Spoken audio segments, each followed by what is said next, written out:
Buenas noches. Buenas noches. Buenas noches, profesor, compañero. Bueno, bienvenidos a esta clase, los que se encuentran ya conectados. Vamos a continuar en nuestro módulo 3 de CCNA con nuestro tema 3.5, ataques de red habituales.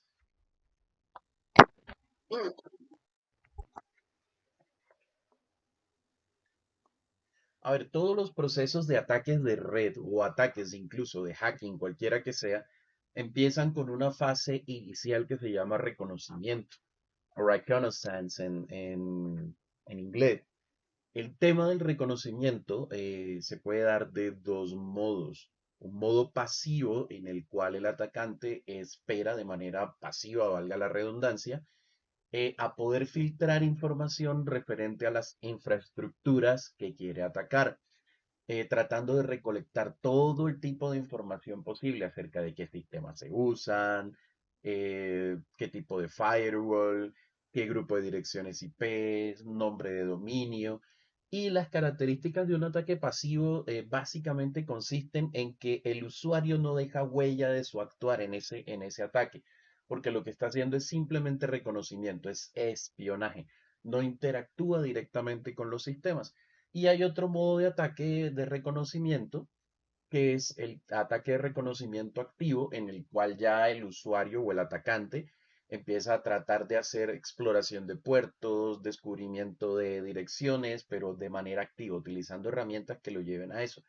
Este tipo de ataque de reconocimiento activo es mucho más peligroso, puesto que al tener la necesidad de interactuar con las máquinas que se piensan atacar, con los dispositivos de red que se piensan atacar o que se están tratando de hacerle reconocimiento, pues es más fácil que la actividad del atacante sea detectada. Pero en el modo pasivo, usted simplemente espera. Entonces, eso puede dar frutos en un tiempo relativamente corto, mediano, muy largo tiempo, o no dar frutos. Es decir, usted puede no terminar recolectando información que de verdad le sirva para el propósito que está buscando, si usted es el actor atacante.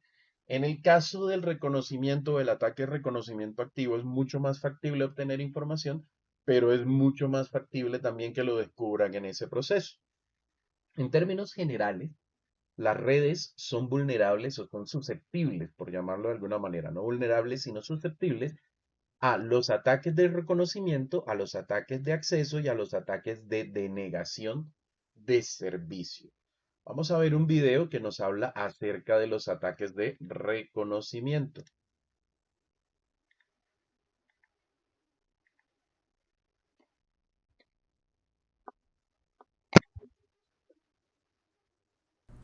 It's time to get real. We're going to jump into common network attacks.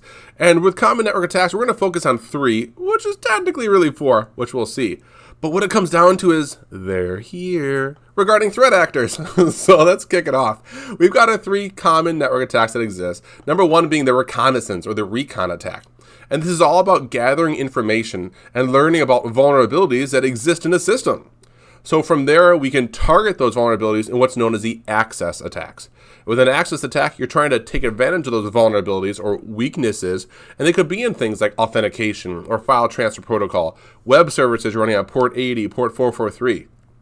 Even SSH has been known to have its vulnerabilities. Hence, Cisco released SSH version 2 on a lot of their iOS boxes. DOS attacks, though, denial of service. Having a multi-million-dollar business is great, as long as people, which are the users and customers, can reach your network services and reach the web server, be able to transfer their money, make purchases, and literally be able to use your environment. Denial of service is all about having a disruption of network services. So let's jump in deep on these. We're going to go ahead and get into recon attacks first. And there's many different types of reconnaissance attacks that could occur. But where they really start with is like a storyline. We're going to have a threat actor perform some type of query of a target. And for that, it could be something as simple as a who is. So we can start by me going to research.domaintools.com, up there in my URL. And I'm going to just go to cisco.com as my whois lookup. And I'm going to get more depth information on cisco.com. If I scroll down to the bottom here, we're going to be able to see that I get this whole who is record. Domain name is cisco.com, the registry domain. I get dates and times. I even get information regarding location and phone numbers and even our email address. This gives me a huge amount of information regarding the company, and there's actually ways that I can get more information than this. So this would be my initial level 1 beginning step of reconnaissance for the company of cisco.com. Now, continuing onwards, though, we can do something like a ping sweep of a targeted network. And there's tools that are readily available for things like a ping sweep, one of them being right here, for example. And there's a tool that you could use. And I just did a ping sweep on a local network, but I also went further than that, and I did a port scan. And I pulled back multiple devices that were live and responded on the network with a ping sweep, along with different ports that are currently open on those devices. From there, I can research these ports and services and try to see if any vulnerabilities exist. With that idea in mind, I can use vulnerability scanners to actually target them at those live IP addresses and see what comes back regarding applications, operating systems, service packs that all exist. Then finally, we can actually start running exploitation tools to take advantage of those vulnerabilities.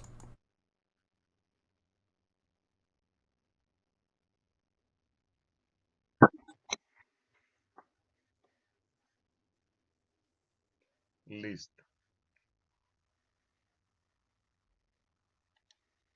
Ataques de acceso e ingeniería social es nuestro siguiente video.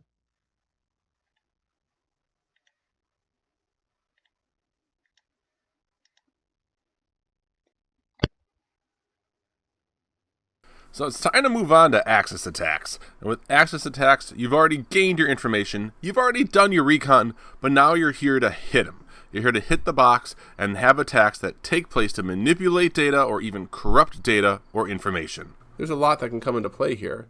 One of the first things we could talk about would be things like password attacks. And this tool, for example, known as THC Hydra, amazingly powerful tool for brute force password attacks. It can target many different services, for example, Telnet, FTP, HTTP, IMAP for email, POP3 email, Cisco authentication, Cisco enabled passwords. You name it, this tool is great for pen testing. And that's what it should only be used for, is penetration testing on a legal standpoint. So we've got password attack tools. We've got tools for spoofing. You can pretend to be anybody you want regarding MAC addresses using MAC address spoofing tools, as long as even pretending to be a DHCP server. We can exploit connections by using trust exploitations. We can redirect traffic to other targets. We can use man in the middle beautifully, just via spoofing some MAC addresses and using DHCP. And of course, we can overwhelm targets and try to get data out of them by using buffer overflow attacks. There's so many different things out there. Social engineering was kind of like made this number 4, kind of just like slides in there. But social engineering allows us to take advantage of the human nature of individuals. Whether we're talking about pretexting, trying to confirm the identity of somebody by asking them, is this, Mark Jones? Oh, it is? Great. Now I've just learned that Mark Jones is at this phone number that I just called. We can use things like phishing to disguise ourselves as being someone else. Also, we can do things such as spam, where we send garbage email to the hopes of getting someone to click, and if they click, we can then try to take advantage of them. One of the common things we can talk about would be tailgating, where we have secure physical doors. And you walk in, being a threat actor, holding a cake in one hand and balloons in the other. Do you really think someone's going to slam the door in your face and say, well, you got to take out your ID card and scan it to get in? Or do you think they're going to hold the door open for you? That's the idea of tailgating and having a threat actor quickly follow through. Impersonation can be done as a physical individual, but also even in the terms of the internet. So we did our first query regarding Cisco, and we got to see some info about Cisco and the domains that they own. Well, what if we wanted to create an email and pretend to be Cisco HR? Well, I can go to Google Domains here, and I could actually say, let's see what's available with the name of Cisco. And for the cost of about $12 a year, I believe, there we go, $12 a year, I can purchase ciscosystems.business. And then I can make an email. And this would be completely illegal and horrible. And the email would say, it's time to update your payroll. We need to reconfirm all direct deposit accounts. And I can literally have them click on a link. And the link would be ciscosystems.business. Instead of .com, it'd be .business. And it would look really legit. And I would do my best to be social engineer extraordinaire. I would steal some email signatures to make it look even more professional. Have a picture of myself down at the bottom like, hey, happy, this is your HR person. But please click on this link, go to ciscosystems.business and upgrade your direct deposit information. And then the evil threat actor that you are would steal all those routing and account numbers and literally have their way with accounts. But that's the idea here when we talk about things like impersonation and social engineering. Can you get someone to trust in you? Can you get someone to click? Can you get them to believe in you using human nature?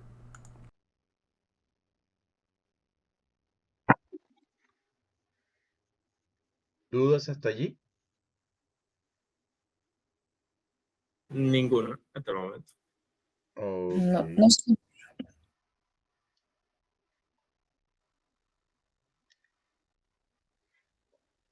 Ataques de acceso. Los ataques de acceso aprovechan vulnerabilidades conocidas en servicios de autenticación. Ya más o menos vimos eso en el video. En servicios de FTP y servicios web. Por eso hay algunos protocolos que se consideran inseguros y ya no se usan. El FTP es uno de esos servicios. El Telnet es otro de esos servicios. El web, como tal, el www en HTTP, es otro de esos servicios que se consideran inseguros y no se usan. El SSH versión 1, inseguro y no se usa. El R-Login, inseguro y no se usa. En reemplazo de todos esos protocolos se han implementado otras cosas, el HTTPS o HTTP seguro, el SFTP o el FTPS son dos versiones diferentes de la misma cosa. El FTPS es una implementación del protocolo FTP que es seguro y el SFTP en realidad cumple la misma función, pero está enfocado a la transferencia de archivos a través de SSH. Y el SSH versión 2 en reemplazo del Telnet, en reemplazo del R-Login y en reemplazo de todas estas otras cosas que ya se consideran inseguras. Ataques de contraseña. En un ataque de contraseña, el actor de la amenaza, es decir, el hacker, el atacante, intenta descubrir contraseñas críticas del sistema utilizando varios métodos. Los ataques de contraseña son muy comunes y pueden iniciarse usando una variedad de herramientas para descifrar las contraseñas. De hecho, la principal herramienta que se utiliza para descifrar contraseñas es probar con la contraseña por defecto de primeras, sin ningún software y sin absolutamente nada más. Alguien detecta que usted tiene una cámara IP o que usted tiene un router o que usted tiene un access point o que tiene una impresora o cualquier dispositivo porque lo detectó en la red a través del ataque de reconocimiento. Lo primero que hace es intentar ingresar al modo administrador de esa impresora, de esa cámara, de ese access point con la contraseña por defecto, que se encuentran en los manuales en línea de todos los dispositivos.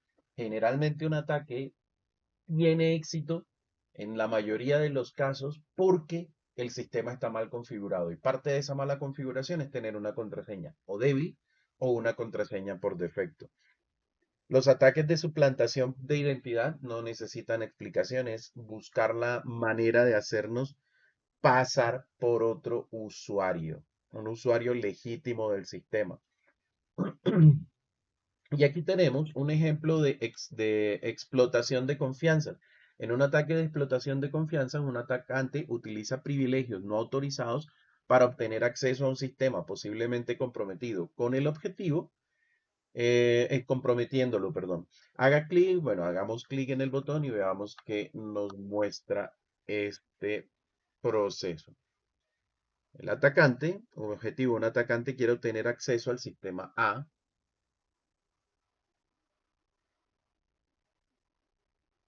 No puede obtener acceso al sistema A, pero sí al sistema B. Se loguea en el sistema B, lo compromete a través de un troyano, a través de algún tipo de virus. Y una vez que tiene el control sobre un sistema, logra el control sobre otro sistema. Es decir, esto es un ataque indirecto. Redirección de puertos. En un ataque de redireccionamiento de puertos, un atacante utiliza un sistema comprometido como base para atacar a otros objetivos. En el ejemplo, en la figura muestra un atacante que usa el puerto SSH 22 para conectarse a un host A comprometiéndolo o comprometido. El host A es confiable para el host B y por tanto el atacante puede usar Telnet para acceder a él. Por esto, en seguridad se usa la filosofía de asignar el menor número de privilegios posibles a cualquier usuario. Y ejemplo de atacante de hombre en el medio o man in the middle. En un ataque de hombre en el medio o en un atacante de man in the middle, lo que se consigue es redirigir el tráfico para ubicar el equipo del atacante entre los dispositivos que originan el tráfico y los destinos legítimos del tráfico. Esto se puede lograr de diversas maneras. Si usted logra conectar en una red, por ejemplo, un servidor de HCP que no esté autorizado, que usted lo tenga en su computadora o lo que sea, con información que, por ejemplo, le diga a los clientes que el gateway predeterminado no es el router que debiera ser el gateway predeterminado, sino que es su propio equipo, toda la información que viaje desde el interior de la red hacia el exterior pasará primero por su equipo y usted podrá hacer el análisis y el examen de toda esa información sin que los equipos atacados lo adviertan. Por eso hay contramedidas y hay configuraciones para prevenir este tipo de cosas, como el de HCP snooping y todo ese tipo de mecanismos que tiene Cisco. Y ataque de desbordamiento de buffer. En un ataque de desbordamiento de buffer, el atacante ataca la memoria del buffer y la sobrecarga, es decir, ataca la memoria básicamente del equipo y la sobrecarga con valores inesperados. Esto generalmente hace que el sistema no funcione, creando un ataque de denegación de servicios, es decir, los usuarios legítimos de este servidor que está siendo la víctima atacada en este momento no tendrán acceso al sistema.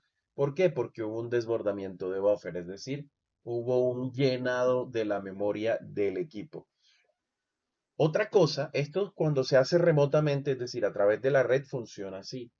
Otro tipo de cosas que pueden pasar con un ataque de desbordamiento de buffer es que el atacante con software especializado diseñado por él o con herramientas pueda acceder, después de que el sistema ha fallado, puede acceder a partes de la memoria a las que no tenía permiso y sustraer información de esa memoria. Tenemos una práctica de laboratorio de ingeniería social. Les sugiero que la hagan. No me la tienen que enviar, pero les sugiero que la hagan.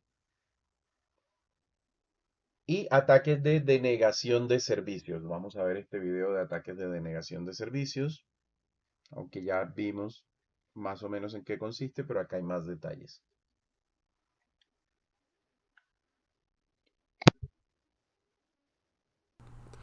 What about those threat actors that just want to watch the world burn? Maybe this is part of another escalated attack, maybe this is part of a big grandiose scheme, or maybe literally this is a political act of just, we need to take down this target because we don't like what they're doing right now. Well, regardless of the agenda of a threat actor, denial of service or DOS attacks can be rather detrimental. A denial of service attack is an attack that's going to interrupt network services. This can stop users, it can stop devices, or even crash applications from being able to function. Now, there's two ways that usually goes about this. With an overwhelming amount of traffic, which means an enormous amount of data at a high speed rate is hitting a target, whether that target is a user, or it's a server, or it's even a network intermediate device. That target's unable to handle that amount of data, so then it cannot respond to legitimate requests from legitimate users. Besides just an overwhelming amount of data hitting a target, a denial of service could also be where maliciously formatted packets are being created and are being sent at a target, and that target doesn't know how to handle that message. Because it doesn't know how to handle the message, it causes an error condition, and then that targeted device cannot again respond to legitimate requests. Now, we can change this denial of service attack to be a little bit different, and that's called the DDoS, which is a distributed denial of service. And this is where we have multiple sources of threat actors, all hitting a target at the same time. The common way this is done is using a botnet or a zombie. And a zombie is going to be an infected host. And this infected host is part of the overall collective that's being used by a threat actor to target a specific device, whether it's a user or a network device or an application. This is commonly seen on places like the dark web, where we can talk about the ability to rent a botnet full of zombies, and for a specific time and specific amount of throughput, being able to hit a target.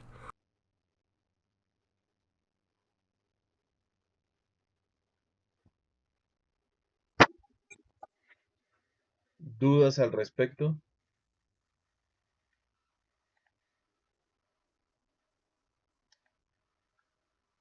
¿Ninguna? No, señor. Ok. Vulnerabilidades y amenazas de IP. Vamos a ver cuáles son las vulnerabilidades y amenazas que tenemos en nuestro protocolo de Internet IP.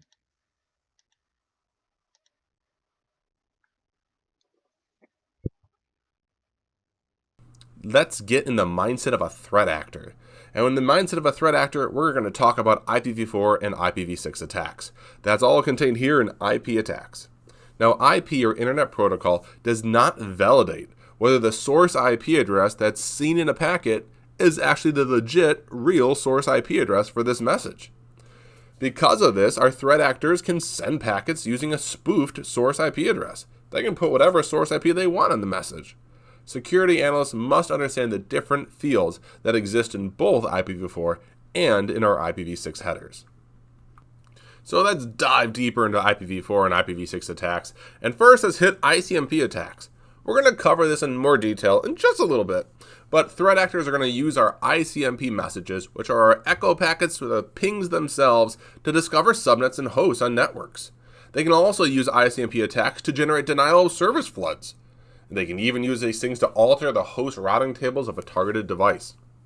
With amplification and reflection attacks, our threat attackers are going to prevent legitimate users from gaining access to info, or to even use network services by using denial of service and distributed denial of service attacks.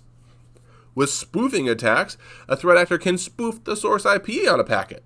We mentioned this. We can see this with blind spoofing, or we can see this with non-blind spoofing.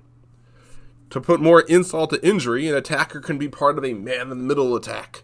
They would position themselves directly between a source and destination to transparently monitor, to capture, and to even control the communication, which is all network traffic moving between a source and destination. With session hijacking, a threat actor can try to gain access to the physical network and then use a man-in-the-middle attack to not just watch a session, but to actually hijack a session and become the quote, legitimate user in the conversation. So we dive deeper then into ICMP attacks themselves. And threat actors are going to use ICMP attacks for recon and for scanning. Now this is commonly used for gathering information. They want to map out the network topology. They want to discover which hosts are actually active and reachable. They can even use these attacks to identify the host operating system known as fingerprinting. You can even see the service pack that they're being used. These ICMP attacks can also determine the state of a firewall and what is able to be reached and reached through. Now, threat actors don't just use discovery with ICMP, they can also use ICMP itself for denial of service attacks and distributed denial of service attacks. And our networks should have strict ICMP ACLs deployed to filter ICMP traffic on the network edge and throughout the network topology where it should not be allowed. Now, ICMP attacks themselves have a variety of different, let's say, uses, but commonly it's going to be for host verification as well as denial of service. And that's usually the ICMP echo request and the echo reply, which is the standard echo messages you have with a ping message. With ICMP unreachable messages, we can use these to perform network recon and scanning attacks. With mask reply, we can try to map an internal IP network. With redirects, we try to lure a targeted device into sending all of its traffic through a compromised device that then utilizes a man-in-the-middle attack. And with router discovery, we try to inject bogus route entries into the actual routing table of a targeted host. Just imagine the outgoing possibilities of a targeted host having bogus route entries inside of it. Now, we like to talk about what's the real use and tools, and here is one of them. Low orbit ion cannon. This is an older tool that's still been useful. There's a variety of flavors of it now. We have X over IC, high orbit ion cannon, and there's even some more advanced tools like Hulk, but that goes more to the application layer and not so much here at layer 3. But with tools such as low orbit ion cannon, they even allow you to connect your client to an IRC server and remotely control your low orbit ion cannon client. Pretty much this is installing a voluntary botnet that you're able to then utilize with zombies to do low orbit ion cannon. Now, we're not endorsing this tool. This is only for ethical and legal purposes for use for things like research.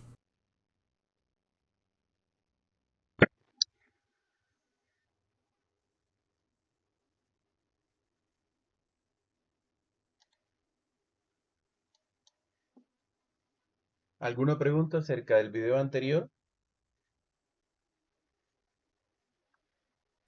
No, señor.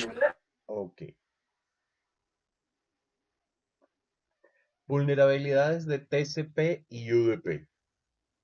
Para poder entender cómo funcionan las vulnerabilidades de TCP y UDP, igual que en IP, debemos entender qué hay en el encabezado del protocolo para poder saber de qué se pueden valer los atacantes. Entonces nos dice la documentación, si bien algunos ataques apuntan a IP, este tema trata los ataques que apuntan a TCP y UDP. La información del segmento TCP aparece inmediatamente después del encabezado IP. Los campos del segmento TCP, los marcadores de este campo aparecen en la figura. Esto ya lo hemos visto. Básicamente que un encabezado TCP tiene un puerto origen, un puerto destino, el número de secuencia, el número de acknowledge o de acuse de recibo, la longitud del encabezado, los bits de control, la ventana, que es el tamaño que acuerdan los dos hosts en compartir información, la señalización de urgente, un campo de checksum para validar que el encabezado esté bien, opciones si las hay y los datos. Los siguientes son los 6 bits de control del segmento TCP, los que van aquí en los bits de control del encabezado. Campo de indicador urgente, campo de reconocimiento, es decir, este campo está marcado como urgente, el segmento. Es un segmento de acuse de recibo, función de pulsación, restablecer la conexión, es el campo de sincronizar. Recuerden que TCP trabaja con algo que se llama el three-way handshake o el saludo a tres manos o la conexión a tres vías. Y el primer mensaje debe llevar el bit o el bit de sincronización activo para indicar que está iniciando una comunicación y el flag de fin, que es el modo en el que se terminan las conexiones TCP. Los tres servicios de TCP, como ya los vimos, son entrega confiable, que se valida básicamente que los paquetes lleguen y se tiene una secuenciación de los paquetes para saber en qué orden se van a reensamblar. Se retransmiten los paquetes de los cuales no se haya recibido acuse de recibo. Se contrasta el paquete contra la suma de verificación para saber que el paquete llegó sin alteraciones.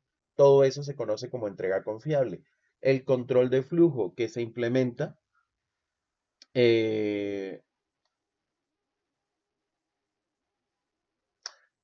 se implementa a través de un mecanismo, el mecanismo de los acuses de recibo, que permite que no se envíe acuse de recibo por cada segmento, sino por un bloque de segmentos, y se acuerda la cantidad de segmentos que se pueden recibir o que se pueden manejar antes de un acuse de recibo.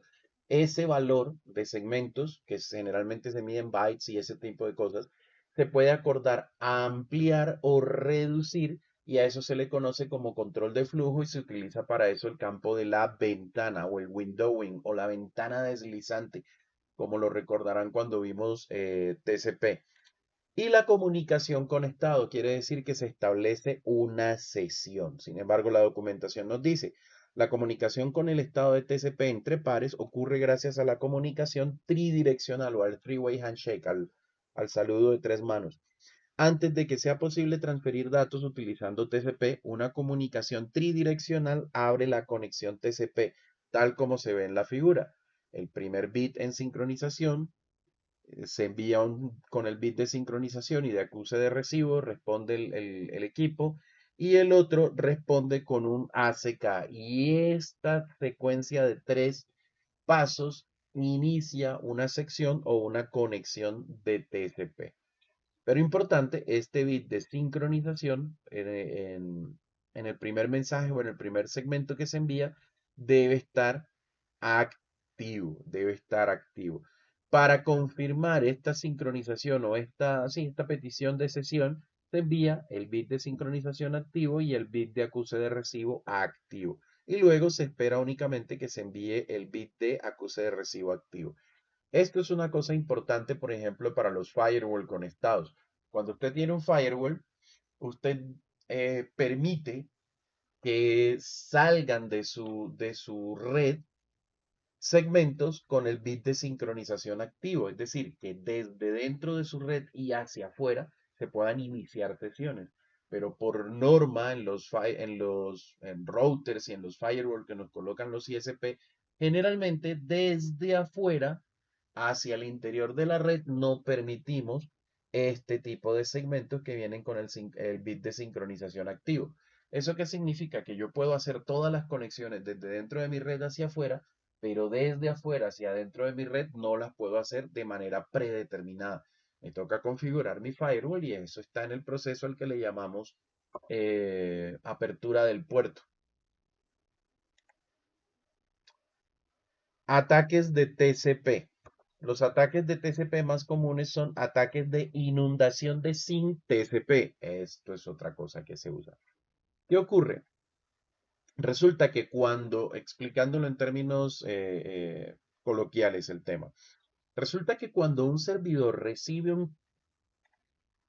un mensaje con el flag o con el señalizador de SYN abierto, lo que hace es responder con el SYN ACK o con el acknowledge y el SYN y reserva recursos para esa posible sesión que se está haciendo. Entonces, ¿qué ocurre? Si un atacante envía muchas peticiones de apertura de conexión, es decir, muchos mensajes de sincronización o de inicio de sesión de TCP al tiempo, deja sin recursos al servidor. Luego, cuando el servidor reciba una petición legítima de sincronización, resulta que no la puede atender porque todos estos mensajes de sincronización que se les ha respondido con un SYN ACK, se está esperando el ACK de ellos o el acknowledge de ellos para iniciar la sesión, en este caso en el servidor web o en el puerto 80 o 443, el puerto que sea que esté utilizando el servidor. Un usuario original que intente abrir una nueva conexión resulta que no va a encontrar recursos disponibles porque el número máximo de conexiones que soportaba el servidor ya está ocupado en conexiones que, como vemos aquí, son ficticias. Eso lo podemos hacer con cualquier software que nos permite enviar segmentos de apertura de sesión TCP sin ningún problema. Ataques de restablecimiento a TCP. Un ataque de restablecimiento a TCP puede utilizarse para finalizar las comunicaciones de TCP entre dos hosts. En la figura se ve cómo TCP utiliza un intercambio a 4 vías para cerrar la conexión TCP con un par de segmentos FIN y Acknowledge, FIN y ACK, en cada terminal de TCP. Una conexión TCP termina cuando recibe un bit de REST o de restablecimiento de conexión. Esta es una manera abrupta de eliminar la conexión TCP e informar al host de recepción que deje de usar la conexión TCP de inmediato. Un agente de amenaza podría efectuar un ataque de restablecimiento TCP y enviar un paquete falso con el bit de restablecimiento activo a cada uno de los terminales. Aquí vemos cómo se finaliza la conexión. El equipo que quiere finalizar la conexión envía el FIN, el otro equipo responde con un acknowledge, luego le envía nuevamente un segmento con el paquete de FIN y el equipo que inició el cierre de la conexión envía un acknowledge de ese FIN. Es decir, ambos equipos envían un FIN y esperan una CK, ambos equipos. Pero si se envía un paquete o un segmento falso de restablecimiento a cada uno de los hosts, pues terminará la sesión abruptamente. Usurpación de la sesión TCP. Esto es a lo que se conoce como Session Hijacking o robo de la sesión. Otra vulnerabilidad es el secuestro de sesiones TCP. Aunque es difícil de realizar, permite que un agente de amenaza tome el control de un host ya autenticado mientras se comunica con el destino. El agente de amenaza tendría que suplantar la dirección IP de un host, predecir el siguiente número de secuencia y enviar un ACK o un acknowledge al otro host. Si tiene éxito, el agente de amenaza puede enviar datos desde un dispositivo destino, aunque no pueda recibirlos. Este es el procedimiento de suplantación o de secuestro de sesión propiamente una sesión TCP. Esto también lo vamos a encontrar en suplantar la sesión de servicios web, por ejemplo, y el funcionamiento es similar, pero no tiene nada que ver con adivinar ACKs ni nada. Incluso puede darse con la sustracción de las cookies de sesión que se encuentran en los navegadores. Encabezado y funcionamiento del segmento UDP. Protocolos de capa de aplicación como el servicio de nombres de dominio, el TFTP, el NFS, que el NFS es el Network File System, y el protocolo de administración simple de redes o SNMP utilizan comúnmente UDP. También lo utilizan aplicaciones en tiempo real, como la transmisión de multimedia, voz IP. UDP es un protocolo de capa de transporte sin conexión. ¿Qué quiere decir sin conexión? Que no ocurre, eso ya lo vimos también, pero por recordarlo, no ocurre este proceso de iniciar una sesión, es decir, que yo emito un SYN antes de enviar datos reales, emito un segmento con la señalización SYN activa, espero que me envíen el acuse de recibo con la señalización y envío un acuse de recibo para iniciar en sí con la transmisión de segmentos que contienen datos. El UDP no hace eso. El UDP inicia el envío de datos inmediatamente. Entonces, no tiene una sobrecarga, es un protocolo de capa de transporte sin conexión. Tiene una sobrecarga mucho menor que TCP, ya que no está orientado a conexión y no proporciona los mecanismos sofisticados de retransmisión, secuenciación y control de flujo que ofrecen confiabilidad. La estructura del segmento UDP es mucho menor que la estructura de segmento de TCP, como se ve en la figura. Cuando hablamos de sobrecarga en un protocolo nos referimos a la cantidad de datos adicionales a la información real que nosotros queremos transmitir que necesita el protocolo para poder funcionar. En el caso de UDP tiene una sobrecarga menor. ¿Qué quiere decir? Que el tamaño de su encabezado es mucho menor que el tamaño del encabezado de TCP.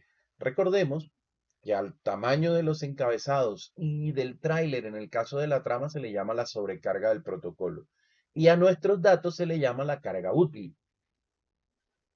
¿Qué tenemos en UDP? Tenemos el puerto de origen, el puerto de destino, la longitud del segmento, la suma de verificación y los datos de nuestra aplicación. Aunque UDP normalmente se llama poco confiable en contraste con la confiabilidad de TCP, esto no significa que las aplicaciones que usan UDP no siempre sean confiables, ni significa que UDP es un protocolo inferior. Simplemente significa que estas funciones no las proporciona el protocolo de la capa de transporte y se deben implementar aparte en caso de ser necesarias. La baja sobrecarga de UDP es muy deseable para los protocolos que realizan transmisiones simples de solicitud y respuesta. Por ejemplo, usar TCP para DHCP introduciría una cantidad innecesaria de tráfico de red. Si no se recibe respuesta del dispositivo, reenvía la solicitud. Entonces tenemos DHCP también utiliza protocolo UDP. Ataques de UDP. UDP no está protegido por ningún tipo de encriptación. Puede agregar cifrado a UDP, pero no está disponible de forma predeterminada. La falta de encriptación permite que cualquiera vea el tráfico, lo modifique y lo envíe a su destino. Si se cambian los datos en el tráfico, se modificará la suma de comprobación de 16 bits, pero dicha suma es opcional y no siempre se usa. Cuando se utiliza la suma de comprobación, el atacante puede crear una nueva suma basada en la nueva carga útil de los datos y registrarla en el encabezado como una nueva suma de comprobación. El dispositivo de destino verificará que la suma de comprobación coincide con los datos sin saber que los datos se modificaron. Este tipo de ataque no es el más utilizado. Ataques de inundación UDP. ¿Qué nos dice de la inundación UDP? Es más probable que vea un ataque de inundación UDP. En un ataque de inundación UDP se consumen todos los recursos en una red. El actor de amenaza debe usar una herramienta como UDP Unicorn o Low Orbit Ion Canyon y estas herramientas envían una avalancha de paquetes UDP, a menudo desde un host falsificado a un servidor en la subred. El programa analiza todos los puertos conocidos intentando encontrar puertos cerrados. Esto hace que el servidor responda con un mensaje de puerto ICMP inaccesible. Debido a que hay muchos puertos cerrados en el servidor, esto crea mucho tráfico en el segmento de red que utiliza la mayor parte del ancho de banda. El resultado es muy similar a un ataque de denegación de servicio. Entonces, en términos generales, ¿esto en qué consiste? En enviar una gran cantidad de paquetes UDP a un equipo, ¿sí? ¿A qué puerto? A cualquier puerto. Si el puerto está cerrado, no importa, y es mejor. ¿Y qué hace Y en el proceso, ¿qué ocurre? Que usted está ocupando el ancho de banda del segmento de red con los paquetes UDP falsos. Y además el servidor está ocupando todavía más el ancho de banda con las respuestas de puerto inaccesible de ICMP. Entonces, con esto saturamos la red, consumimos el ancho de banda y podemos producir denegación de servicio. ¿Dudas, inquietudes? No, señor. Ok, listo. Vulnerabilidades de ARP. Recuerden que ARP es el protocolo de resolución de direcciones que nos permite averiguar la dirección de capa 2 de los dispositivos de los cuales tenemos la dirección IP. En la LAN nos comunicamos a través de la MAC porque los switch hacen o toman sus decisiones de reenvío basados en la dirección MAC. Normalmente, ¿qué conocemos de los equipos? Conocemos su dirección IP y es lo que registramos y a lo que apuntamos cuando configuramos un servicio, un cliente o cuando hacemos un ping. Generalmente utilizamos la dirección IP. Pero para que el switch haga el reenvío, ya sea al equipo dentro de la misma red o a la puerta de enlace predeterminada para reenviar a una red remota, debe conocer la dirección MAC y para eso se utiliza el protocolo de resolución de dirección, como lo tenemos aquí, como nos lo muestra esta animación. El equipo debe enviar una solicitud ARP para descubrir la dirección MAC. Entre otras de las características que tiene el ARP es que es un mensaje de broadcast, el ARP request. Quiere decir que se envía a todos los equipos en la red. ¿Y quién va a responder ese mensaje ARP request con un ARP replay? Únicamente el host que posea la dirección IP para la cual nosotros estamos averiguando la dirección MAC. Recuerden que ARP funciona en IPv4, es decir, funciona en combinación con IPv4. Para IPv6 tenemos un protocolo diferente que se llama descubrimiento de vecinos. Ahora, por el funcionamiento como lo tiene, es susceptible a una cosa que se llama envenenamiento de la caché ARP. Y se puede utilizar para lanzar varios ataques de man in the middle o de hombre en el medio. ¿Cómo se da? Se da básicamente que nuestro atacante tiene una máquina con la que va a suplantar direcciones ARP, direcciones MAC, perdón. Entonces nos dice, la figura muestra cómo funciona el envenenamiento de ARP. La PCA requiere la dirección MAC de su puerta de enlace por defecto, R1. Por lo tanto, envía una solicitud ARP para la dirección MAC 192.168.10.1. Respuesta de ARP. R1 actualiza su caché ARP con las direcciones IP MAC de la PCA y envía una respuesta ARP a la PCA, la cual a su vez actualiza su caché ARP con la dirección IP y MAC del R1. ¿Y qué ocurre? Vamos a tener una respuesta ARP gratuita o free, se le denomina, falsa. El atacante envía dos respuestas ARPs gratuitas falsas usando su propia dirección MAC para que la IP de destino indicada, la PCA, para la dirección IP de destino indicada, la PCA actualiza su tabla de caché con la puerta de enlace por defecto, la cual ahora apunta hacia la MAC del host atacante. Y R1 también actualiza su caché ARP con la dirección IP de la PCA y comienza a apuntar a la dirección MAC del atacante. ¿Qué ocurre? Este atacante que tenemos aquí envía dos respuestas ARP falsas. Una, para informarle a R1 que su propia MAC es la MAC de la dirección 192.168.10.10 que le pertenece a la PCA. Y otra para informarle a la PCA que su dirección MAC, la propia dirección MAC de él, es la dirección MAC que corresponde a la IP 192.168.10.1. De aquí en adelante, ¿qué ocurre? Cuando la PCA se quiera comunicar con la puerta de enlace, es decir, envíe información a la puerta de enlace, la va a enviar con la IP correcta, pero la MAC incorrecta. El switch solamente va a utilizar la MAC para hacer el reenvío y se lo va a enviar al atacante.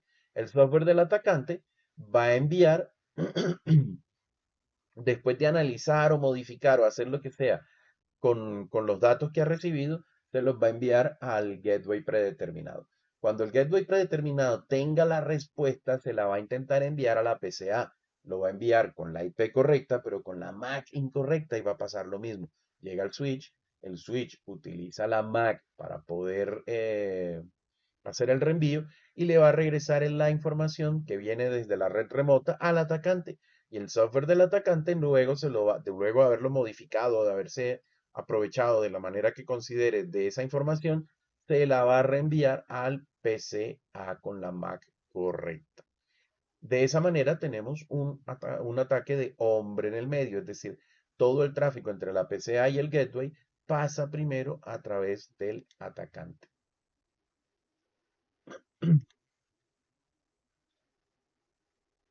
Vamos a ver este video que contiene información relacionada.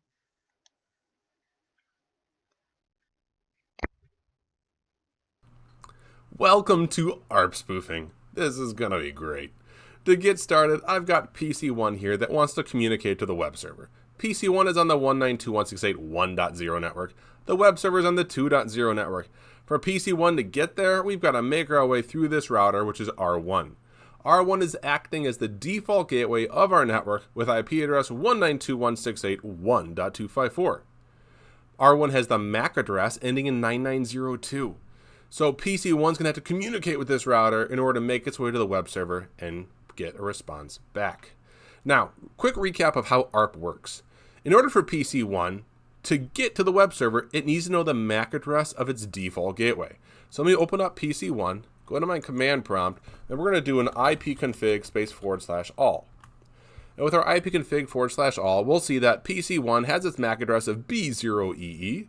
It's got an IP address of 1.10, and it knows the default gateway IP address. It knows the router is 192.168.1.254. However, if I take a look at my ARP cache with an ARP space -A, there's nothing in there.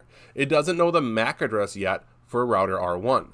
So if I were to send out a message, like maybe I want to ping 192.168.2.100, that remote web server, the first ping's going to fail. And that's because my PC1 is resolving with a who is 1.254. And by the time that ARP resolution happens, the first ICMP ping message timed out, but that's okay. The other three were successful. And now when I check out my ARP cache for an ARP space -A, we can see that my default gateway 1.254 is known as MAC address 9902. Now this is awesome. Lab is complete. But what if it's not complete? Well, just to kick it off, one last thing to try out here. I'm going to open a web browser on PC1. And now that we have layer 3 reachability to that server, I'm going to go and use port 80 of TCP and hit that server at its IP address. And we have connectivity on port 80 using TCP. So this is great. But when does that threat actor come into play? Well, how about now? My threat actor, I'll open it up and go to my command prompt, has an IP address and MAC address already. And this is just a normal user on the network that has too much time on their hands, maybe. This user has a MAC address of 20A8. It has an IP address of 1.20. And it also understands that the default gateway is 1.254. But what if this threat actor wanted to be a man in the middle? Well, we can make it happen. I'm going to go ahead and go over to my router R1, and I'm going to go into my interface that's connected to this 1.0 network. I'm going to grab that MAC address. And then we're going to go back to that threat actor machine And don't worry, threat actor, we're going to give you a gift. On the threat actor's interface, we're going to change its MAC address to spoof the MAC address of the default gateway. Now that it has the MAC address of the default gateway, let's have some fun. I would send a gratuitous ARP over to PC1. Because I don't have the ability to do that here in Packet Tracer, how about we send a constant ping? And this constant ping is going to be talking with the IP address of PC1. And you know what? Who's the source? Us.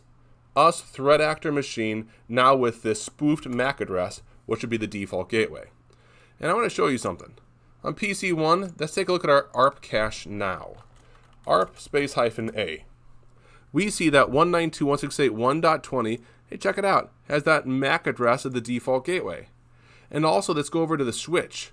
Our Cisco networking switch. Let's verify our MAC address table.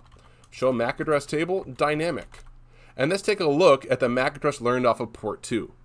And check it out. Off of port 2 is the MAC address now of the default gateway. So now what happens when PC1, which we're going back to right now, tries to browse the web? Open our web server up. Let's go back to 192.168.2.100. Enter. And it's just timing out. And you see there's no activity lights moving here at the top regarding this traffic. It's a timeout. But now comes the fun part. If our threat actor is running a type of analyzer for traffic, such as this network sniffer sitting here right outside, I can go into and click on one of those messages, and I can actually scroll through and read through the headers, as well as even be able to read through the data fields of the traffic. And what we can see here is the source IP was 1.10. That was PC1. The destination IP was meant to go to 2.100. Well, then how was it switched over to the threat actor? Because the switch thinks that off of port 02 is MAC address 9902. The spoof was successful. If I scroll down, you can see here in layer 4 info that this thing was targeting port 80, destination port 80, source port 1026. Man-in-the-middle attack, successful. And if we had better threat actor software, we could literally capture this data and at the same time be sending it onwards to the default gateway ourselves, acting like everything is just fine, using a beautiful but unethical man-in-the-middle attack.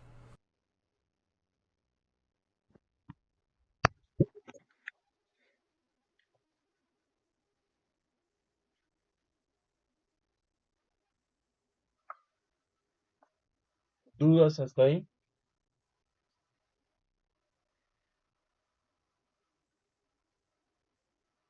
No, señor. Ok.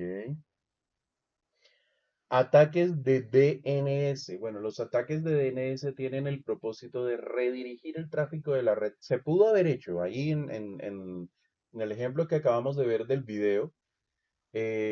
Supongamos que tenemos un analizador de paquetes ahí de tráfico y verificamos, por ejemplo, cuando alguien quiera entrar a la página de un banco, ¿sí? Y nosotros creamos nuestra propia copia de la página del banco en el equipo atacante. La persona ve la página, va a intentar ingresar su usuario, su contraseña y todo, y vamos a poder apropiarnos de esa información.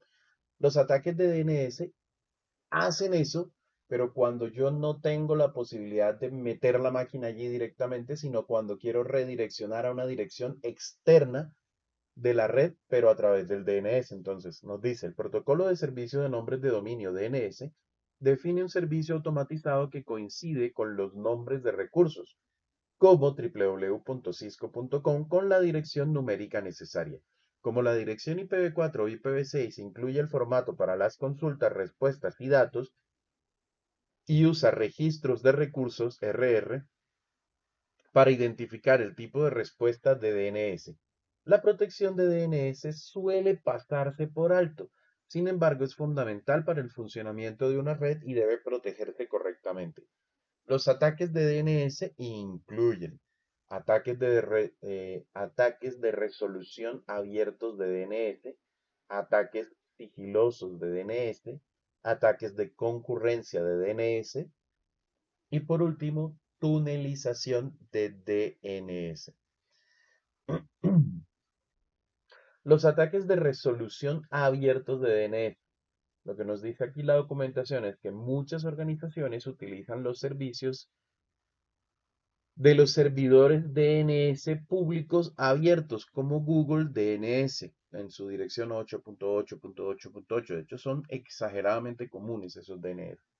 para responder las consultas. Este tipo de servidor DNS se denomina resolución abierta.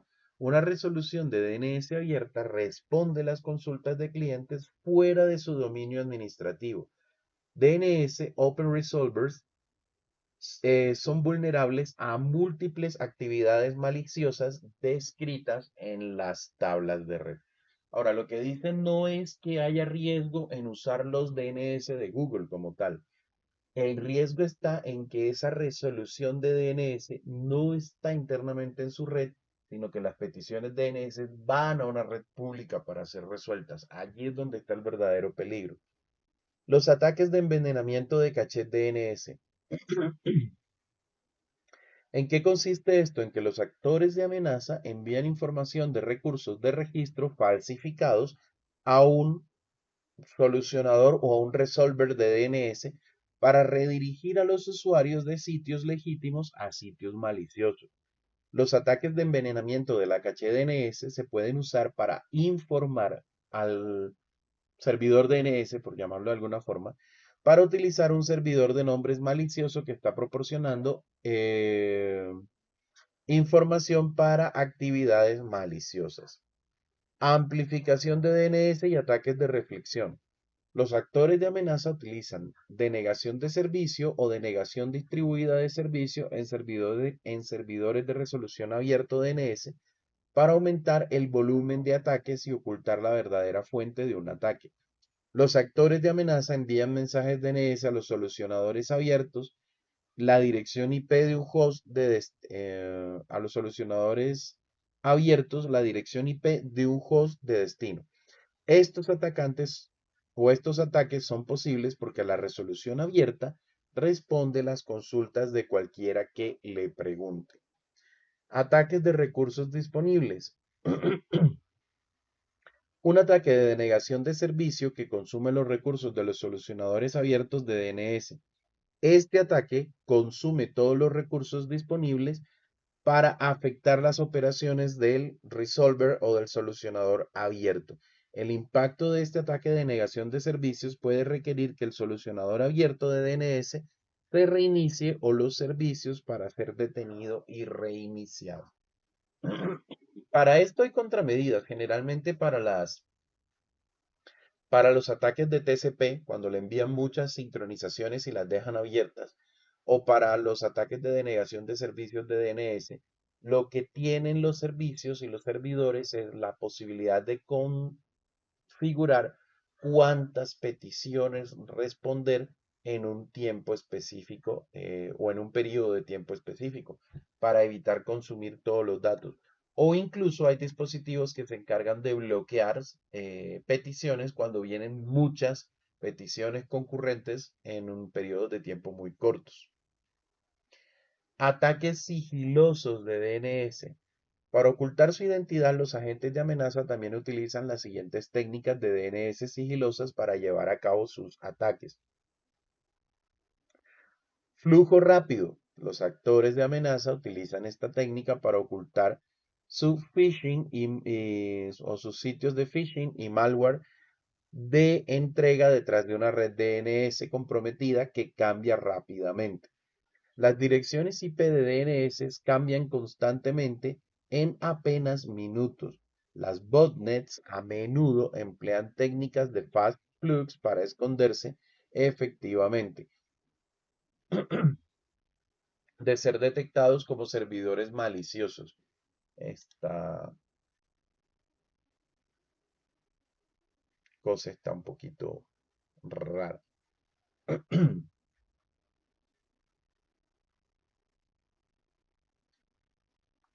Flujo de doble IP. Los actores de amenaza utilizan esta técnica para cambiar rápidamente los nombres de direcciones o el mapeo entre nombres de direcciones, entre nombres de equipo y direcciones IP. Y también para cambiar el nombre o el servidor de dominio autoritativo, es decir, el servidor que tiene la potestad o el servidor que manda sobre un dominio específico. La estructura de DNS es una estructura jerárquica donde hay servidores que tienen por, digamos, la autoridad sobre ciertos nombres de dominio o sobre ciertas terminaciones de nombres de dominio. Con esta técnica se cambian esas cosas para el dominio atacante. Esto incrementa la dificultad para identificar la fuente de un ataque. Algoritmos de generación de dominio. Los atacantes utilizan esta técnica en malware para generar nombres de dominio de manera aleatoria que pueden ser usados en diversos puntos para obtener servidores de comando y control, es decir, para tomar control de equipos remotos, en servidores de comando y control, pero que sean no identificables de manera fácil. ¿Por qué? Porque son nombres de dominio que son aleatorios y cambian constantemente. Y ataques de ocultamiento o de shadowing de DNS. El ocultamiento o ensombrecimiento o shadowing, vamos a ver cómo lo traducen en español.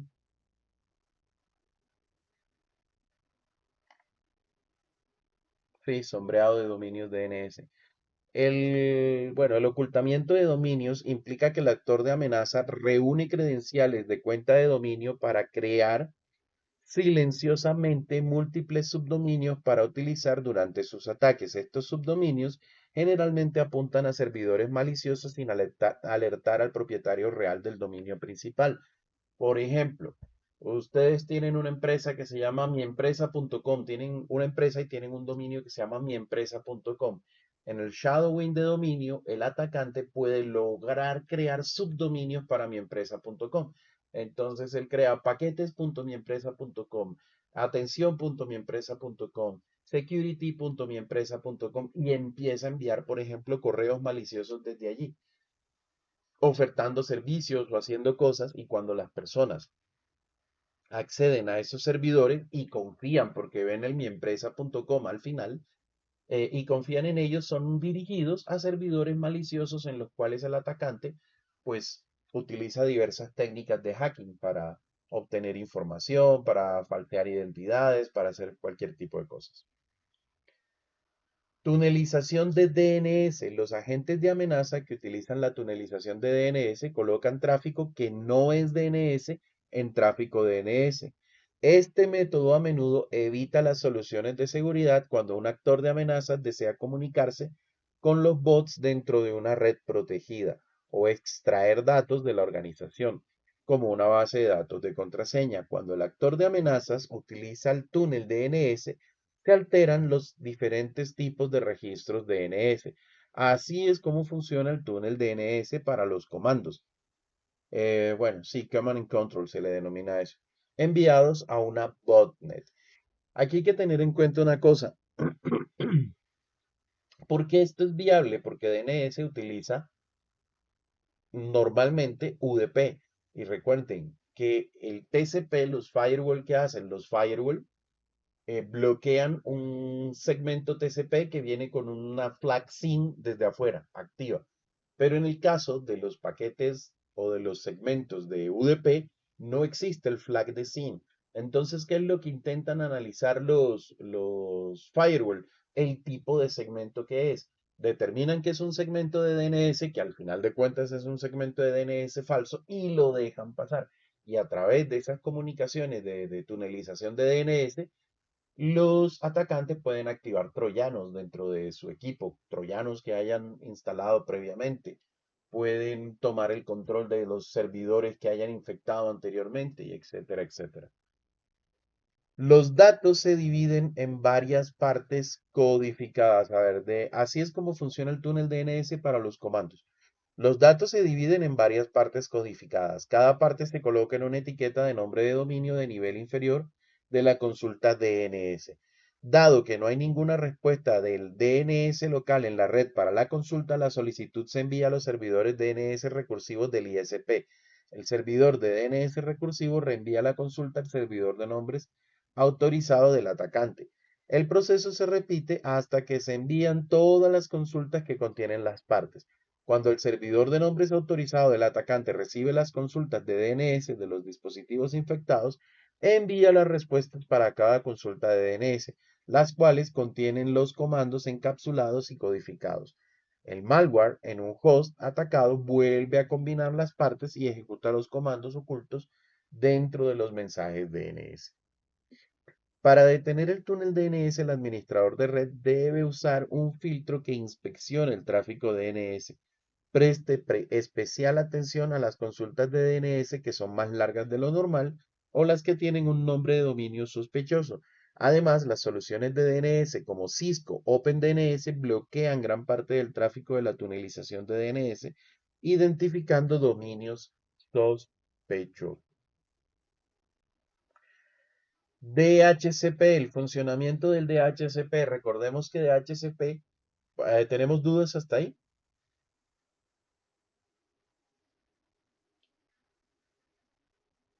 ¿Ninguna? No, señor profe. Ok. Recordemos que DHCP funciona mediante un mecanismo al que lo abreviamos como DORA, por el DHCP Discover, Offer, Request y Pack. Conociendo cómo funciona esto, entonces, y ya lo vimos en algún momento, un cliente cuando arranca y quiere consultar si hay un servidor DHCP que le provea dirección, envía un DHCP Discover. Los servidores de DHCP que estén en el segmento envían un offer y el offer contiene la dirección IP, la máscara de subred, el gateway y el tiempo por el cual le asigna la dirección. Y el cliente luego envía un request en el cual le solicita que efectivamente le asigne esos datos que le ha ofertado. Y el servidor contesta con un acknowledge, con un acuse de recibo, donde se confirma que la dirección ha sido arrendada exitosamente. Conociendo ese funcionamiento, hay diferentes tipos de ataques de DHCP. Ataques de suplantación de DHCP, algo como lo que les comentaba hace un rato. Un ataque de suplantación de DHCP se produce cuando un servidor DHCP dudoso se conecta a la red y brinda parámetros de configuración IP falsos a los clientes legítimos. Un servidor dudoso puede proporcionar una variedad de información engañosa. Entre las cosas que va a proporcionar incorrectamente es el gateway predeterminado. Con esto, ¿qué logra hacer? Un man in the middle. Ya no tiene que hacer el ataque a la ARP, ya simplemente el equipo le va a enviar los equipos o los clientes que hayan obtenido la dirección IP de ese servidor DHCP engañoso, pues ya van a tener una puerta de enlace falsa. Y pueden pasar dos cosas. Uno, una puerta de enlace falsa que no existe para anular la capacidad de los clientes de comunicarse con redes externas. Eso es un tipo de ataque. Otro es simplemente una puerta de enlace falsa que sí existe, pero que corresponde a un equipo del atacante y con eso logra un ataque de hombre en el medio. Todo lo que vaya desde la red interna hacia la externa y viceversa va a pasar por ese equipo atacante que está haciendo las veces de hombre en el medio. Servidor DNS incorrecto. Esto nos permitiría iniciar un ataque de suplantación de DNS y redirigir a los clientes a servidores maliciosos. Y dirección IP incorrecta. Se proporciona una dirección IP incorrecta o no válida para denegar servicios, básicamente, para que el cliente no se pueda comunicar al interior de la red. Y aquí tenemos como el diagrama de cómo ocurre el tema. Un cliente solicita una dirección de DHCP. Los servidores de DHCP responden, el servidor de DHCP original, el servidor de DHCP fraudulento, y el cliente puede aceptar la dirección del servidor de DHCP fraudulento. Y de ahí en adelante todo el tráfico de red va a través del servidor o del equipo del atacante. Vamos a ver un momento esta práctica de laboratorio.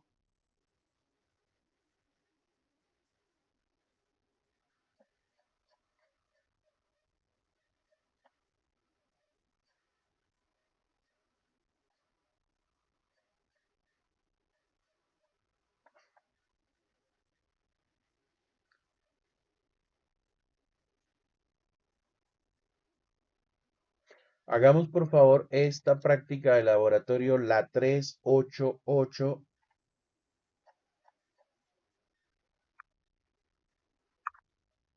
No es muy larga.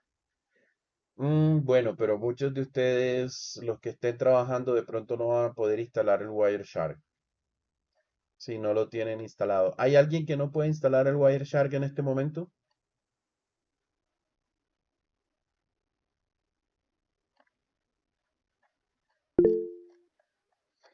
Respóndame por micrófono Hola, si profe. puede. ¿Cómo? Yo no puedo, profe, es que yo estoy ahí desde una tableta, desde un iPad, Ah, y no ok. tengo acceso en este momento al computador de escritorio, qué pena. Sería Vale, para enviárselo mañana. vale, listo, no. Entonces vamos a avanzar y ya más tarde les digo si la colocamos o no. Gracias. Ok. Mejores prácticas en seguridad en redes, confidencialidad, integridad y disponibilidad. Digamos que esa se conoce como la tríada CIA, por Confidentiality, Integrity and Availability. CIA en inglés, y es como el fundamento o las tres características básicas que se tienen en cuenta cuando se habla de seguridad en red. Y hace referencia básicamente la confidencialidad, hace referencia a que la información solo sea accesada o esté disponible para las personas que tengan autorización para consultar esa información. Para mantener la confidencialidad, generalmente se utilizan algoritmos criptográficos para el cifrado de la información, como el algoritmo AES, por ejemplo. La integridad hace referencia a que la información no se pueda alterar sin el consentimiento o la supervisión de las personas interesadas en alterar esa información. Es decir, si cambiamos un registro es porque la operación o la intención real es cambiarla. Pero la integridad también hace referencia a que la información no sea modificada sin autorización tanto cuando está almacenada como cuando está en tránsito a través de la red. Para validar la integridad de la información, es decir, determinar que la información no ha sido alterada, sobre todo en tránsito entre el host de origen y el host de destino, se utilizan mecanismos como las firmas digitales o el hashing, algoritmos como el SHA que permiten firmar digitalmente la información o hacer sumas de verificación que permitan determinar si la información se alteró o no se alteró. O el proceso de firmas, que también permite determinar si la información se altera o no se altera. Y la disponibilidad.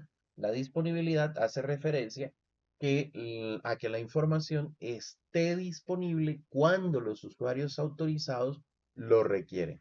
Y a este conjunto de tres cosas se le conoce como la CIA triada, por confidencialidad, integridad y disponibilidad en inglés. Enfoque de la defensa en profundidad, defense in depth. ¿A qué hace referencia?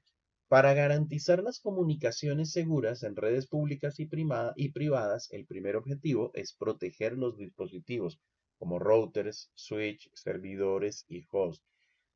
Proteger estos dispositivos no solamente hace referencia a la configuración de los dispositivos y a los firewalls y a las medidas de actualización, sino a la protección física de los dispositivos.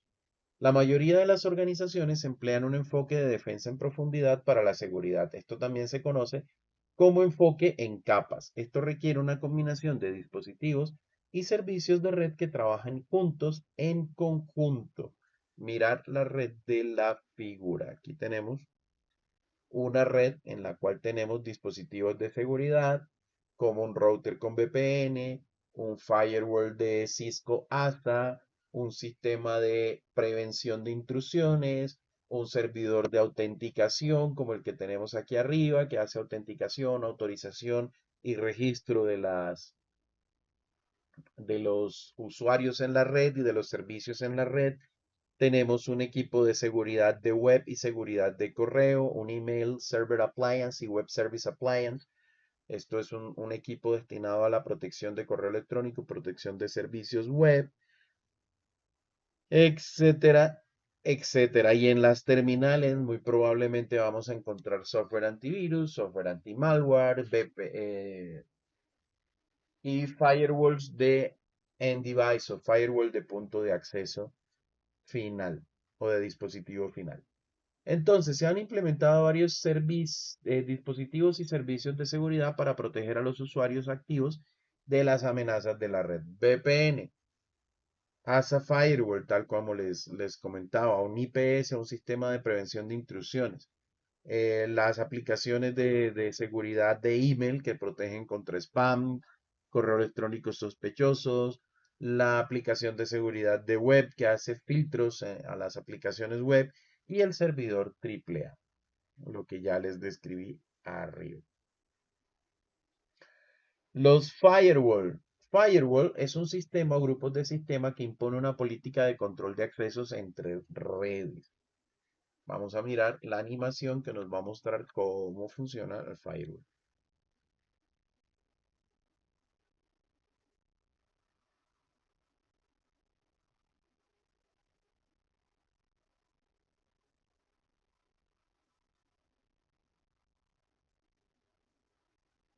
Entonces, aquí tenemos que un firewall funciona a base de políticas. Este firewall tiene políticas para permitir el tráfico de toda dirección externa al servidor web, para permitir el tráfico al servidor FTP, permitir tráfico al servidor SMP, permitir tráfico al servidor IMAP, servidor de correo interno, pero denega todo el tráfico con direcciones de red que coincidan con las direcciones IP internas restringidas, denegar todo el tráfico entrante al servidor proveniente de direcciones externas, denegar todo el tráfico entrante de solicitudes de eco, eh, entiéndase por ping, tracer y ese tipo de cosas, denegar todas las consultas entrantes de directorio activo, denegar todas las consultas entrantes de bases de datos en SQL Server y denegar todas las difusiones locales de dominios Microsoft. Esto básicamente es un ejemplo de políticas, ¿no? Cada compañía tendrá pues sus eh, políticas específicas. Todos los firewall cumplen algunas propiedades comunes, resisten ataques de red, son un único punto de tránsito entre las redes corporativas internas y la externa. Los firewall aplican la política de control de acceso. Beneficios de los firewall: evitan la exposición de los hosts, recursos y aplicaciones confidenciales a usuarios no confiables. Limpia el flujo de protocolos, lo que evita el aprovechamiento de las fallas en protocolos, bloquean los datos maliciosos de servidores y clientes, simplifican la administración de la seguridad, ya que la mayor parte del control de acceso en las redes se deriva en unos pocos firewalls de red. Los firewall también tienen algunas limitaciones. Un firewall mal configurado puede tener graves consecuencias para la red. Por ejemplo, convertirse en un punto único de fallas. Los datos de muchas aplicaciones no pueden transmitir con seguridad mediante firewalls. Los usuarios pueden buscar maneras de esquivar el firewall para recibir material bloqueado, lo que expone a la red a posibles ataques. Puede reducirse la velocidad de la red. El tráfico no autorizado se puede tunelizar u ocultar como tráfico legítimo a través del firewall. Por ejemplo, a través de tunelización DNS, como lo vimos hace un rato. Los sistemas de prevención de intrusiones. Para defenderse contra ataques rápidos y en evolución es posible que necesite sistemas de detección y prevención rentables, como los sistemas de detección de intrusos IDS o los sistemas de prevención de intrusos IPS, más escalables. La arquitectura de red integra estas soluciones en los puntos de entrada y salida en la red. Las tecnologías de IDS e IPS comparten varias características, como se ve en la figura. Ambas tecnologías se implementan como sensores. Un sensor IDS o IPS puede adoptar la forma de varios dispositivos diferentes. Un router configurado con el software IPS de Cisco, un dispositivo diseñado específicamente para proporcionar IDS o IPS exclusivos y un módulo de red instalado en un dispositivo de seguridad adaptable, ASA. ASA es el acrónimo de Adaptive Security Appliance, switch o router. Y aquí tenemos el funcionamiento de un sistema de prevención de intrusiones. Y nos dice que cómo funciona. El actor de amenazas intenta ingresar a la red. El IPS intercepta el tráfico y lo evalúa contra amenazas reconocidas y las políticas configuradas. Luego el IPS envía un mensaje de registro a la consola de administración y el IPS deja caer el paquete, o lo que significa es que descarta el paquete. El IPS descarta el paquete. Dispositivos de seguridad de contenido. Los dispositivos de seguridad de contenido como el Email Security Appliance y el Web Security Appliance lo que hacen es analizar los correos electrónicos y el tráfico web para descartar tráfico sospechoso.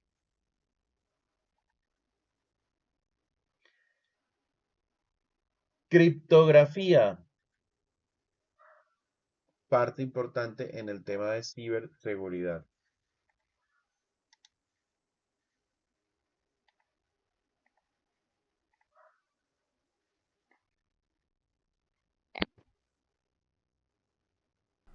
Hello everyone, we are here to secure our communications. What that means? Our organizations need to provide security for data that is stored on our machines as well as moving across network links.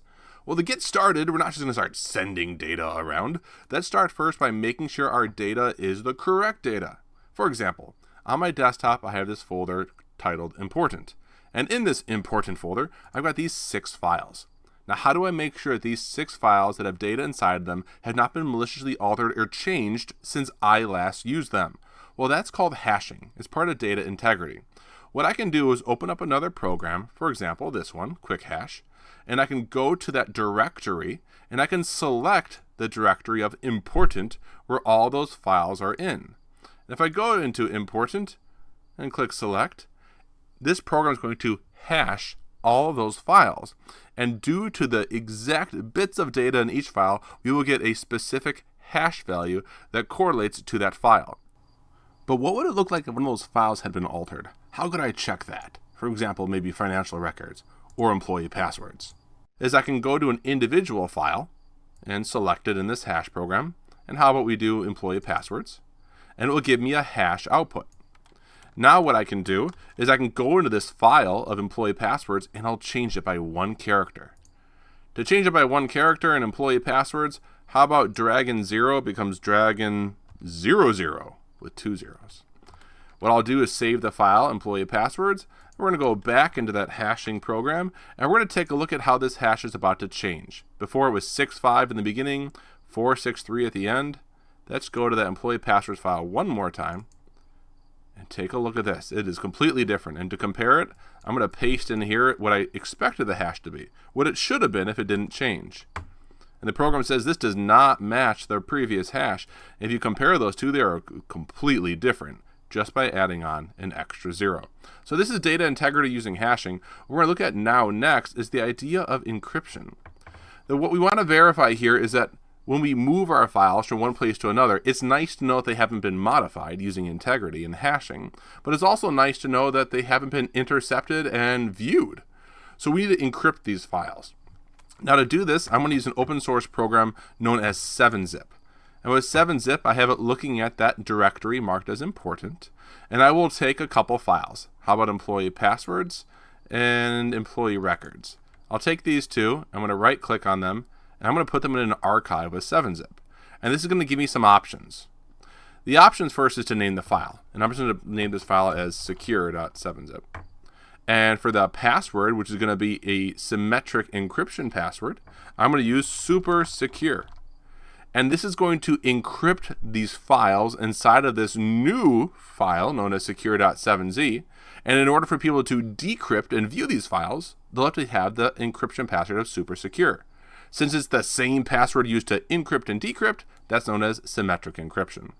I'll click OK, and we're going to encrypt those 2 files. First one's done, and second one's done.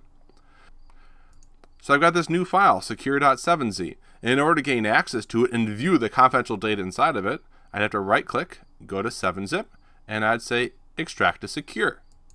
From there, I get my password pop-up in order to decrypt the contents, and that would be the password, again, of super secure. So you can see it, and I'll click OK. From there, it's going to open up a new directory right here. It's decrypted those files, and now those files are right here. If I wanted to now, I can verify these files have not been altered in transit, and that would be by using my hashing program for data integrity.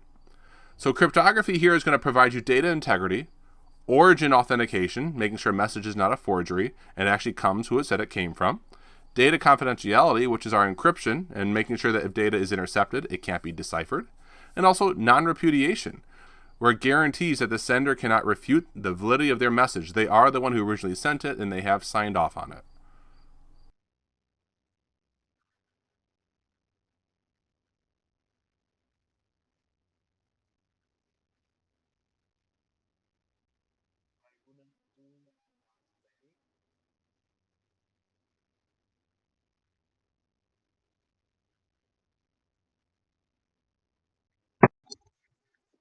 ¿Alguna duda hasta allí? Este video recoge todos estos conceptos que tenemos allí de criptografía.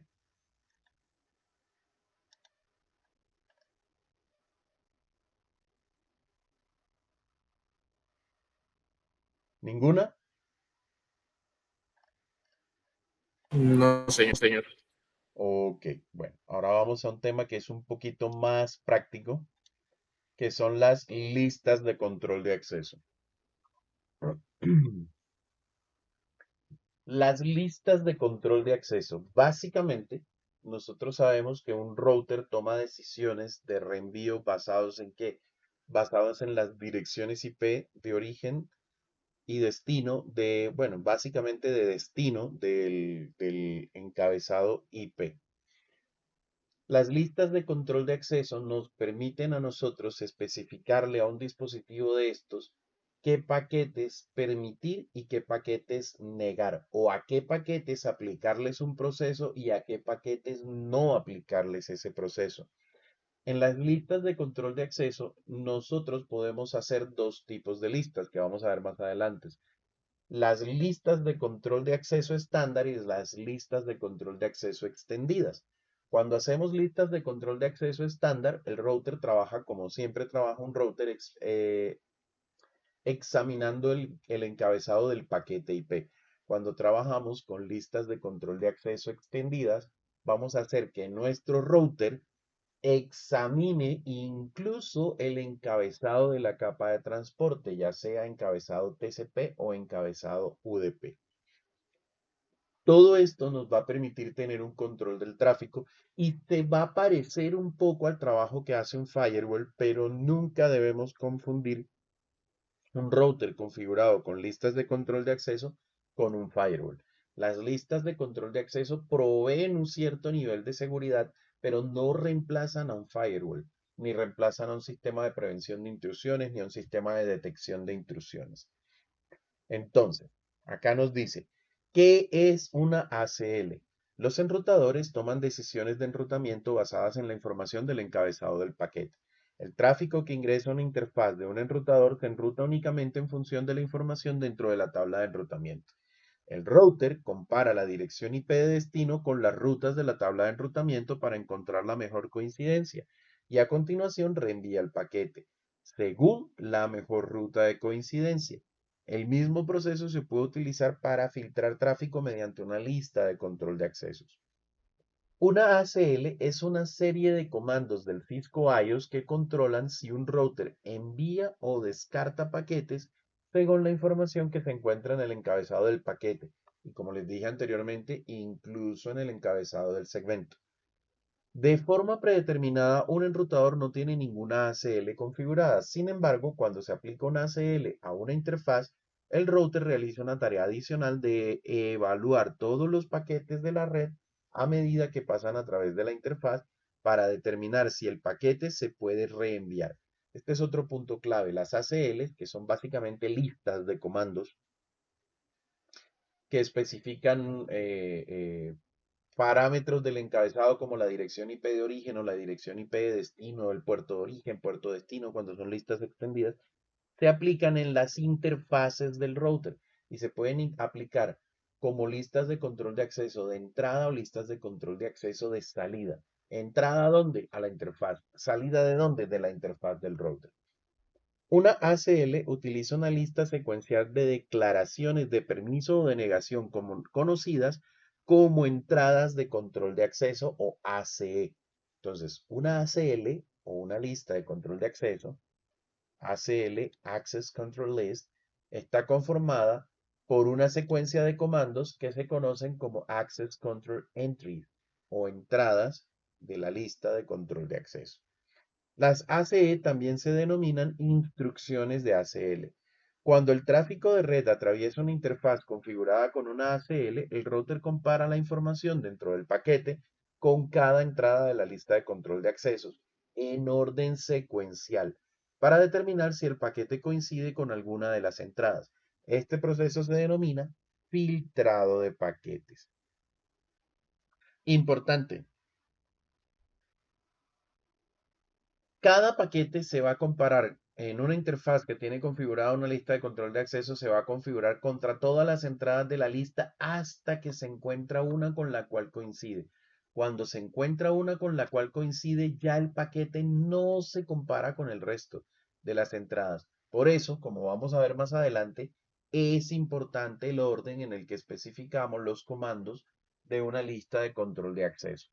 De pronto puede sonar raro para los que nunca hayan visto listas de control de acceso en este momento, puede ser poco comprensible, pero lo vamos a ir clarificando a medida que vayamos avanzando. ¿Qué tareas se realizan en un enrutador cuando se utilizan ACLs? ¿O qué tareas hacen las ACLs? Las ACL limitan el tráfico de red para aumentar su rendimiento. Ejemplo, una política corporativa prohíbe el tráfico de video en la red para reducir la carga de la red. Otro ejemplo, se puede aplicar una directiva ACL para bloquear el tráfico de video.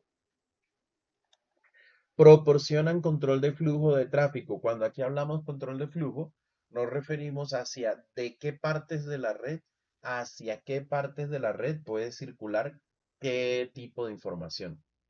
Entonces, ejemplo, una directiva corporativa requiere que el tráfico del protocolo de enrutamiento sea limitado solo a ciertos enlaces. Se puede implementar para esto una política usando ACLs para restringir la entrega de actualizaciones de enrutamiento solo a aquellas que provienen de un origen conocido. Otra tarea que cumplen las ACL proporcionan un nivel básico de seguridad para el acceso a la red. Ojo con esta palabra clave, un nivel básico de seguridad. La política corporativa, como ejemplo, la política corporativa exige el acceso a la red de recursos humanos la política corporativa exige que el acceso a la red de recursos humanos se restrinja únicamente a usuarios autorizados. Una directiva se puede aplicar mediante SLs para limitar el acceso a compatibles, es decir, a los usuarios que tengan ese permiso. Filtran el tráfico según el tipo de tráfico. La política corporativa requiere que se permita el tráfico de correo electrónico en Vamos a ver qué dicen en inglés ahora. Está como rara esa expresión ahí.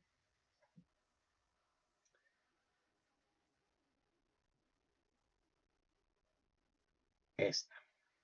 Filtrar el tráfico basado en el tipo de tráfico. La política corporativa requiere que el tráfico de correo electrónico sea permitido en una red, pero que el tráfico de Telnet sea negado. Una política puede ser implementada mediante ACLs para filtrar el tráfico por tipo. Miren que ya aquí para filtrar el tráfico por tipo e identificar si se trata de correos electrónicos o si se trata de Telnet, ya no se hace examinando el encabezado IP, ya hay que examinar el encabezado de la capa de transporte, que es donde podríamos identificar a qué puerto va dirigida la información para saber si es correo electrónico o si es Telnet.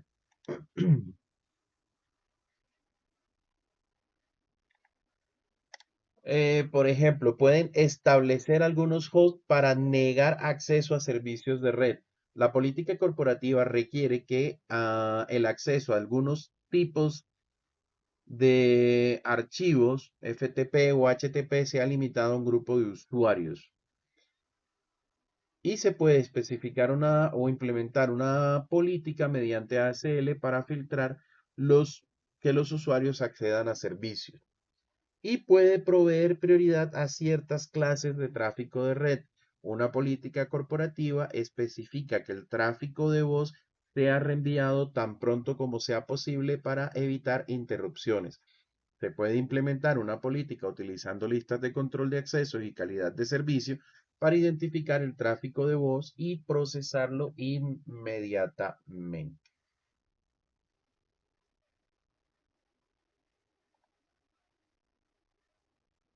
Filtrado de paquetes. El filtrado de paquetes controla el acceso a una red mediante el análisis de los paquetes entrantes y salientes y la transferencia o el descarte de estos según ciertos criterios determinados. El filtrado de paquetes puede producirse en la capa 3 o en la capa 4, como se muestra en la ilustración. Efectivamente, algunas veces en las listas estándar vamos a filtrar únicamente por las IPs y en las listas extendidas por las IPs de la capa 3 y en las listas extendidas vamos a filtrar por el encabezado de la capa de transporte. Funcionamiento de las ACLs. ¿Cómo funcionan las ACLs? Las ACLs definen un conjunto de reglas que proporcionan un control adicional para los paquetes que ingresan por las interfaces de entrada o para los paquetes que se retransmiten a través del router para los que salen por las interfaces de salida. Las ACL se pueden configurar para aplicarse al tráfico entrante o al tráfico saliente, como se muestra en la figura. Generalmente lo que se hace es definir la lista de control de acceso. Luego que se define la lista de control de acceso, se define a qué interfaces se aplica y si se aplica como ACL de entrada o como ACL de salida. Recuerden que no es ACL de entrada al router y salida del router, aunque en términos finales sí viene siendo eso, sino se aplican a la entrada de una interfaz o a la salida de una interfaz. Más adelante veremos que hay unas normas específicas para definir cuándo se aplican como entrada, cuándo como salida y en cuáles routers se aplican. Y cuál es la diferencia entre que una ACL esté como entrada o esté como salida. Una ACL entrante filtra los paquetes antes de que se enruten a la interfaz saliente. Las ACLs de entrada son frecuentes porque ahorran la sobrecarga de enrutar búsquedas si el paquete se descarta. Si las ACL permiten el paquete, este se procesa para el routing. Las ACLs de entrada son ideales para facilitar los paquetes cuando la red conectada a una interfaz de entrada es el único origen de los paquetes que se desean examinar. Entonces, ¿qué tiene de bueno una ACL de entrada? Que cuando el paquete llega a la interfaz, se evalúa la ACL. Si el paquete no pasa, porque la ACL determina que el paquete no se debe enrutar, el paquete se descarta inmediatamente y no se hace el proceso de enrutamiento. En una ACL de salida, ¿qué ocurre? El paquete ingresa por la interfaz, se busca o se hace el proceso de enrutamiento, se determina por cuál interfaz debe salir y cuando va a salir es que se valida la ACL. Si la ACL dice que el paquete no se puede enrutar, entonces se descarta, pero se descarta después de haber hecho todo el proceso de enrutamiento. Ahora, no siempre es posible filtrar el tráfico con ACLs de entrada y no siempre es posible filtrarlo con ACLs de salida. Entonces vamos a encontrar que se usan ambas y más adelante veremos en qué situaciones se usan como entrada o se usan como salida. Cuando se aplica una ACL a una interfaz, sigue un procedimiento operativo específico. Por ejemplo, a continuación se indican los pasos operativos que se utilizan cuando el tráfico ha entrado a una interfaz de enrutador con una ACL IPv4 estándar configurada.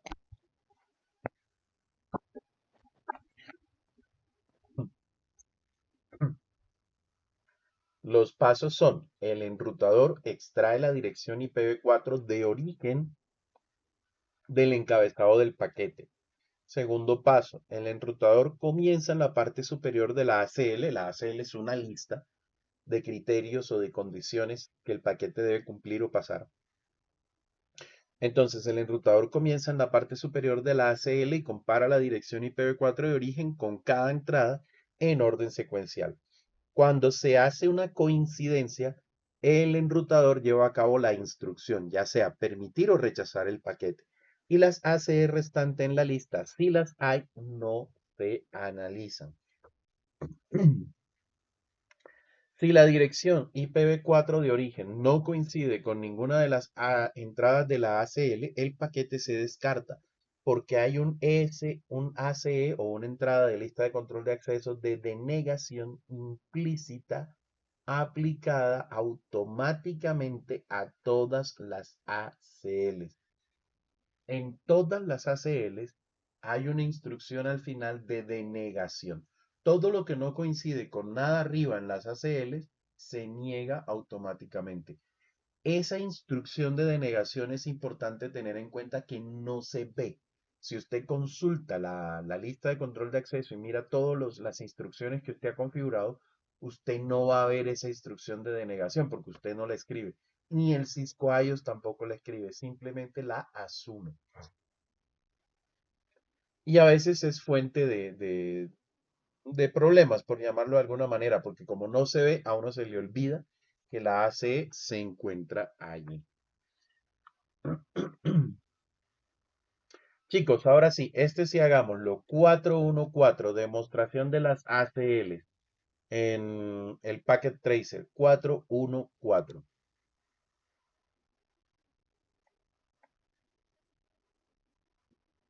¿Tienen dudas, inquietudes hasta este momento?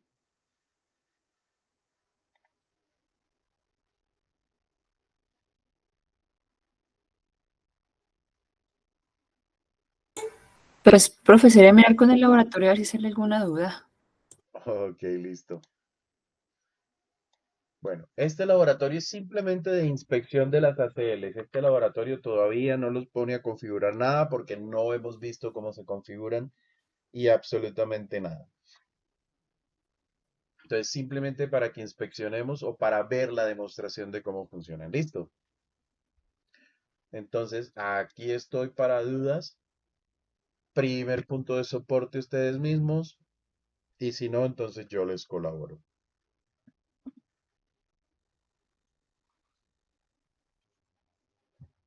¿Cómo ven el laboratorio? ¿Fácil?